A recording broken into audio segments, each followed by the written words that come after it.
Well, happy Friday, everybody. I'm Nick Slavik. I'm the proprietor of the Nick Slavik Painting and Restoration Company. I'm also the host of this show, Ask a Painter Live. It's a weekly live Facebook show where I use my 2 decades of experience to answer any of your questions, whether you're a homeowner or a pro. Homeowners, anything you've ever wanted to ask a professional painter. Pros, you guys know what to do. Let's talk business, let's talk entrepreneurship, apprenticeship, coatings, whatever you want to do. Sounds good to me. This is set up as a forum. I do not have all the answers, but I have access to them, not only through my network of pros, the PDCA, the Painting and Decorating Contractors of America, and also, through all the experience that I've had too. So today we are going to talk about a couple things. 3M has sent me some tape, their platinum tape. Gave it a try this last couple weeks. I have some stuff to report. A young upstart painter wrote in and wants some just basic advice, just a large perspective advice, things like that. And I'll be giving that in a few minutes. And what else we got today? I think that's about it. We will proceed from there. Oh yes, change of plans today. We were going to do a bunch of sprayer tech today. Turned out the weather's not the greatest for it here, but what I will do is I have a entry door that I have stripped, sanded, cleaned up, prepped, ready to go, and I will spray sailboat varnish on that for you. The last thing we do here for Ask a Painter today. So 3M tape, advice for a young upstart, and then I'll go spray some sailboat varnish and you guys can watch live how I do it. Okay, number one. Everybody's seen this, the 3M Blue Platinum here. Biggest differences between this tape and other tape is this is a poly tape. So it's got a rubbery, smooth, kind of waterproof texture to it instead of the crepe paper tape like that. There's a lot you can say about very high-end tapes like this. This stuff has the edge lock, the chemical in it that will stop paint and other liquid from going through. Like I said, a lot you can say about this. I thought I'd give you a couple things that I found as a pro working with all the apprentices this last couple weeks inside and out. Number one, inside, if you leave paint on it for an extended amount of time, let's say you're a homeowner and it's going to take you all weekend or maybe even a week to get a bedroom or a couple bedrooms done, you can lay this tape down, paint over it. Pros, as you guys know, a lot of the times when you go to take up regular crepe paper tape after a long time, the paint kind of forms a bond right onto the tape and the wall. When you take it off, sometimes it can tear up onto the wall, sometimes the tape can sliver and leave things. This stuff will come off in one piece. It's a much more thick, rigid, sort of more tough tape than regular crepe paper tape. So you can leave it on for extended periods of time and it'll come off. Number two is that it has a whole bunch of little ridges on the back side. You can see these little lines cut in, and that you can make a quick 90-degree cut like that if you rip it hard. If you go soft, if you go slow, you can actually bend the tape, which is one of the things I want to talk about here. So interior stuff comes off in large pieces. Leave it on for extended amount of time without a whole lot of problems. Up here, I put a piece up here to simulate the biggest. One of the biggest benefits of a tape like this is when you are up on, let's say, a 32 or 40 foot ladder and you have plastic and tape over a bunch of windows. Any pro who's been up there, after the paint job is done, you go to take it down and you take the tape from the corner and it peels off in chunks, or it always leaves a couple slivers up real high. This stuff, because it's got that poly front to it, it comes off in much larger chunks, if not the entire thing. So, when you're up there on a 32-foot ladder, if I can get just cut my fingernails. If you're up there on a 32-foot ladder like this and you're reaching for the tape,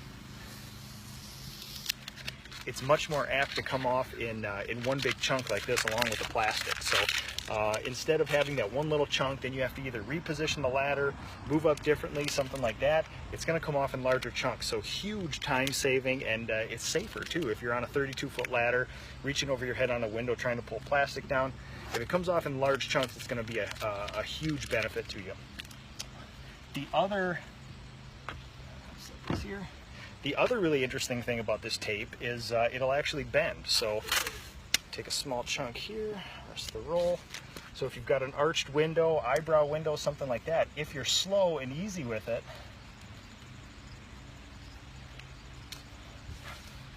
it's got a great radius on it like that. It's nice and smooth. There's no interruption in the edge here. The edge lock stays like this, and you can go right around those windows like that. So that's another huge benefit too. If you're very skilled with standard blue tape, you'll find this to be a very interesting product to work with. Anything anything to me that is higher quality. I always say to all my reps, company reps that come to me, whatever you have that's the best, let's try that, because we know we can always go down in quality. I want to seek the farthest ends of the high end of quality. So that's it for you here. We're going to talk about the advice to a new contractor. Any of you guys that have questions, just type them down here below in the news feed, and I'll get to them at the end. Okay, let's go over some questions. The PDCA, the Painting and Decorating Contractors of America, has partnered with me to bring you some contractor questions. And this one, sent from the PDCA, is Sarah from New Bedford, Connecticut. She's a young upstart painter. I've been out on my own for about 2 years now. I think I'm struggling with the same things that most new contractors struggle with: pricing, scheduling, maintaining quality, and production. Any advice for me on these topics? And again, what would you have done differently if you started over again now? Okay, I'm going to tackle your 3 subjects very quickly now. Pricing, scheduling, and quality. Pricing. The biggest piece of advice I can give to a young person is, or a young contractor going into the field is, everybody else asks, well, what do you charge for that? What do you charge for that? Well, you know, there's 2 ways to think about it. You can think of bookending it. You can say, what will it cost me to do the job? And then the second one is, what will the market bear? Number 1, you have to know how much paint, how much labor goes into a job. So again, that comes with a little bit of experience. Number 2, what the market will bear, again, comes with a little more experience.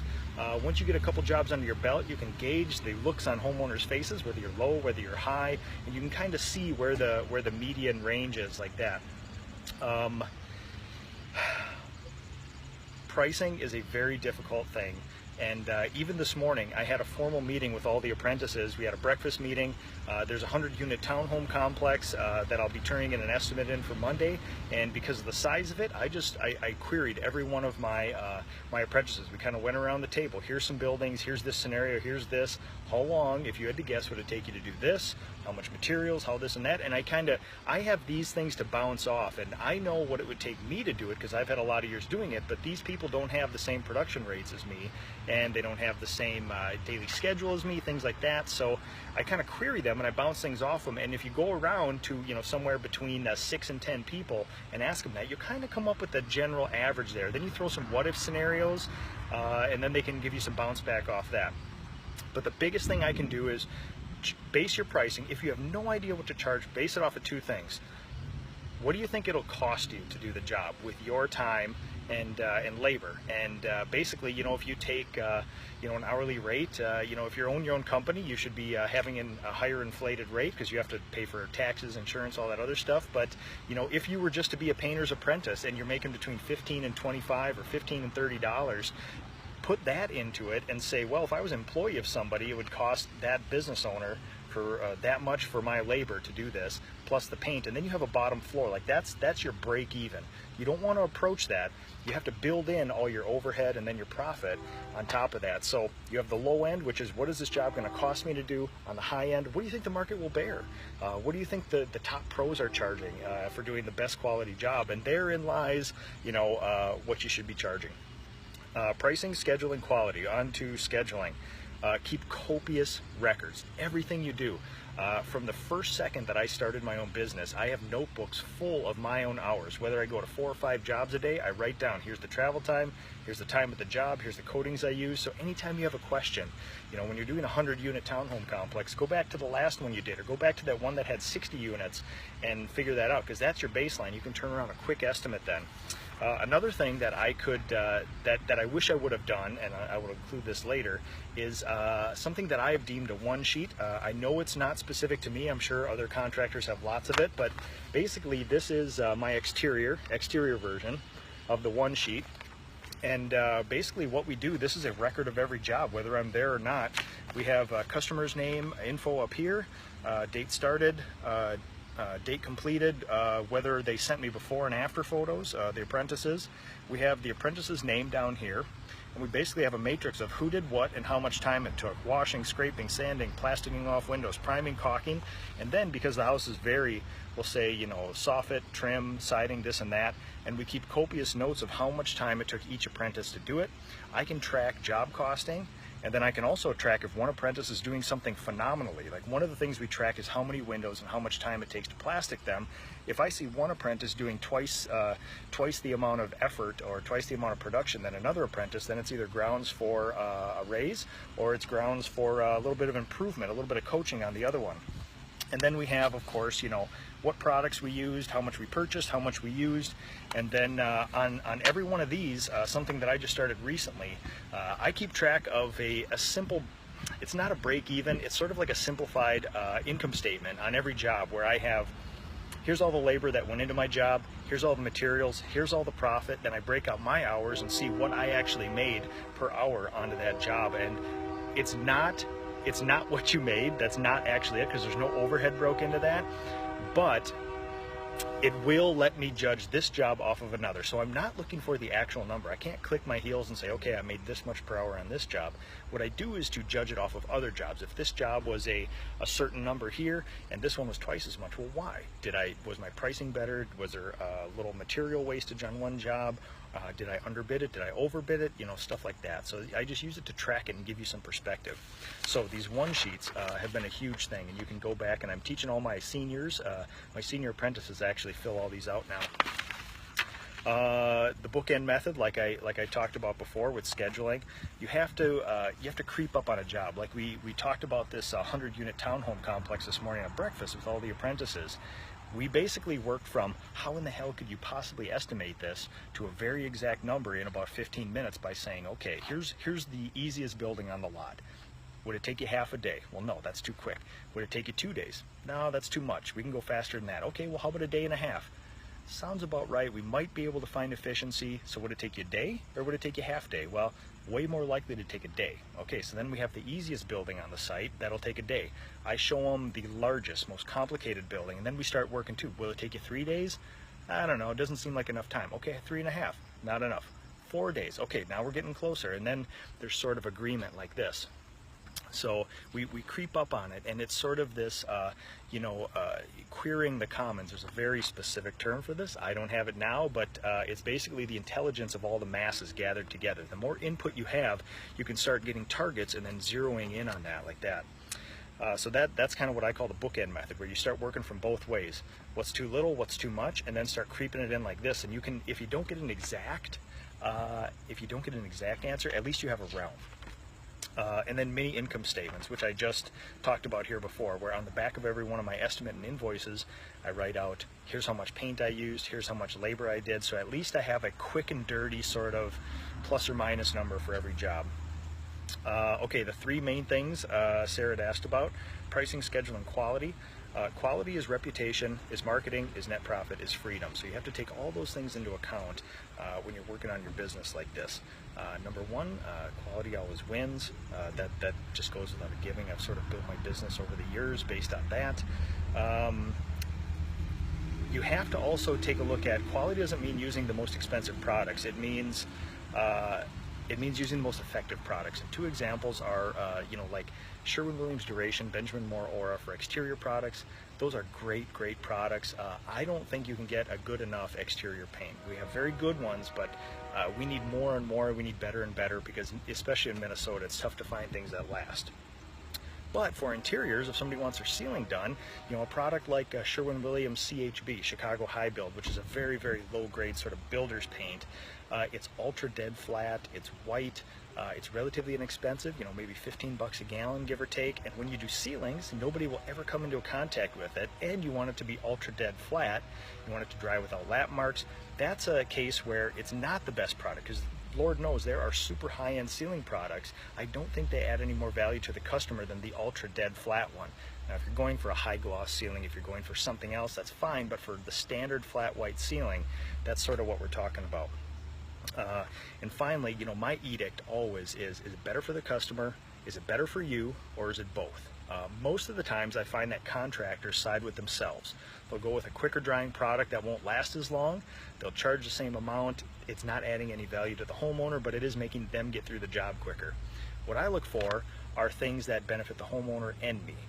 What is easy to put on, what is long lasting, what is relatively inexpensive, cost not that much of a thing, but you always think, what is the highest quality I can do? Homeowners always appreciate that. Doesn't mean you have to charge them a premium for it. It means that you seek out customers that will have built a home or have had contractors work for them, and you sort of just work on them. Those seem to be the better people. So again, with the quality thing, people think you have to slow down, you have to be a one-man team, you can't do production and quality. It depends how much effort you want to put into your business. The more effort you put in, you can control that quality. If you want to be a hands-off owner, never paint again, never talk to any of the people in the field, tougher to maintain that quality unless you have somebody like yourself to do it. But that person is way more apt to own their own painting business. If not, you will structure your business around them. They will then go off on their own and possibly even scab some of your people away from you. So again, I can't iterate enough. Quality is your reputation, is marketing, is net profit, which eventually equals freedom down the road. And I think that's the part that we're all missing. We're sort of all, the goal of this painting business is not to hit net profit numbers. It's not to do this. It's to allow you some sort of lifestyle that you want. A great quote that I've seen passed around quite a bit, but basically my goal in doing all this is to create a life, create a business that I don't have to take a vacation from, that I don't feel like, oh my God, I'm getting burned out, we got to do this. So, all right, so let's go spray some sailboat varnish here.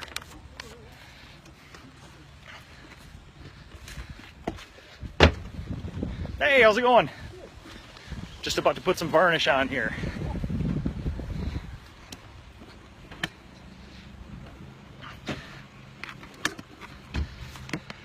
Okay, so give me a second here. I'm gonna put on the respirator.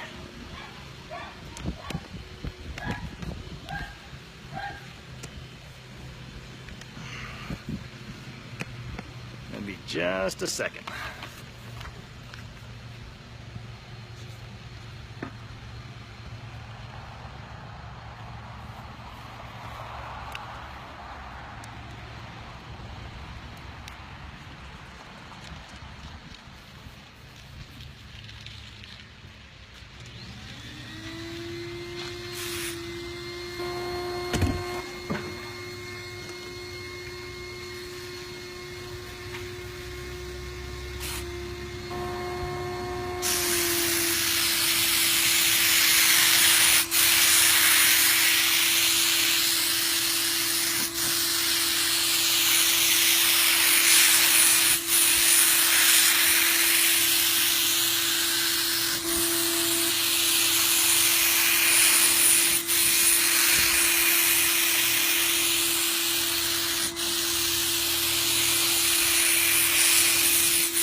All right, so let's scroll through some questions here, see what we got going on today.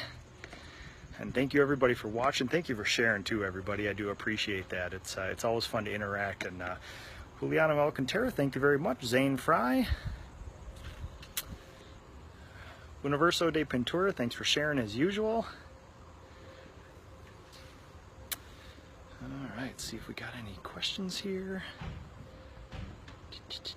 Give me just a second. Oh, I got a lot of people to scroll through here today. You guys will have to give me some input on that platinum tape as well. I've been using it for a couple weeks here, and very interesting. James Dillon, what varnish did you use? This one was a Minwax Helmsman satin.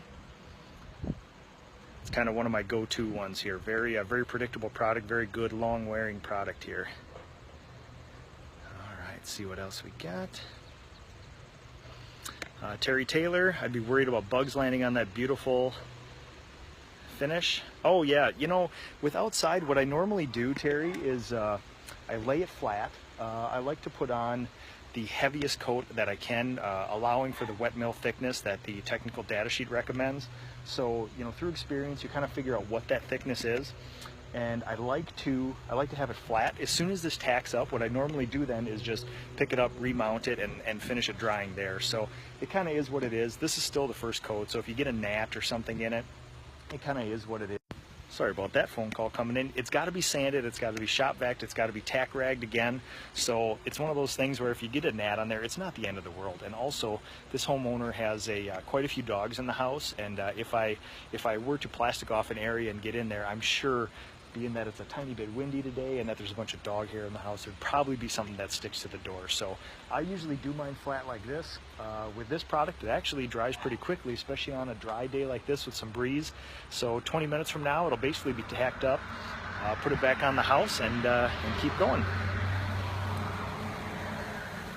Liam, what's the dry time on that product? I always let it go overnight because it sands better, but honestly, in about 3 or 4 hours, depending on the weather, this stuff is basically dry to the touch. I mean, it is a exterior spar varnish, polyurethane, so it's going to stay soft for a while, but, you know, I always let it go overnight, but honestly, most of these people seal their doors up at the end of the night, lock it up, and it's just fine. I don't see any marks on them like that, so.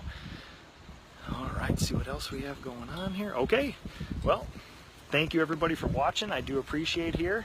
Thanks for all your input on everything, and yeah, sorry about that. Tripods here. Give you one last view of this door here. All right, everybody. Have a good weekend. We'll see you next week.